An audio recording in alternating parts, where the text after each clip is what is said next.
பக்கத்துல ஒரு அழகான மலை கிராமம் இருந்தது. அங்க ஒரு அறிவாளி முனிவர் வாழ்ந்து வந்தாரு. அவரோட பேரு தர்மதேவர். அவரு நல்ல அறிவோடும் ஆத்ம சாந்தி உடையவராகவும் இருந்தாரு.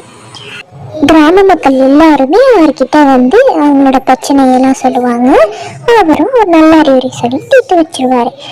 ஒரு நாள் ஒரு இளைஞன் வந்து அவரை பார்க்கறதுக்கு வராரு. அப்ப அவர் சொல்றாரு, வணக்கம் முனிவரே. வணக்கம், எழுந்திரீங்க. சொல்லுங்க, என்ன விஷயமா என்ன பார்க்கறதுக்காக வந்திருக்கீங்க?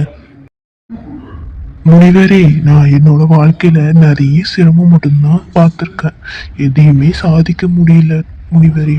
உங்கள்கிட்ட உதவி கேட்டு வந்திருக்கேன். ஏதாச்சும் வழி இருந்தா சொல்லுங்க. அந்த மலரை பார்த்தியா, எவ்வளோ அழகா இருக்கு.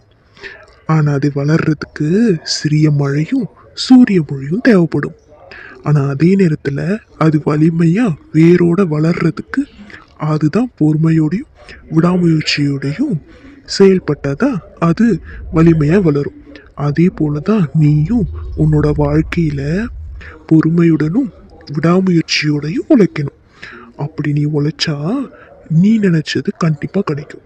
உனக்கு என்ன தெரியுதோ அது செய். கண்டிப்பாக நீ முன்னேறுவ. கண்டிப்பா முனிவரே, நீங்க சொல்றத நான் கண்டிப்பா செய்றேன். ரொம்ப நன்றி முனிவரே. இளைஞனும் முன்னேறாரு. நம்மளும் நம்ம வாழ்க்கையில விடாமுயற்சியோடையும் பொறுமையோடையும் செயல்பட்ட வாழ்க்கையில முன்னேறலாம். இந்த வீடியோ உங்களுக்கு பிடிச்சிருந்தா லைக் பண்ணுங்க, ஷேர் பண்ணுங்க, சப்ஸ்கிரைப் பண்ணுங்க, மறக்காம கமெண்ட் பண்ணுங்க. பாய்.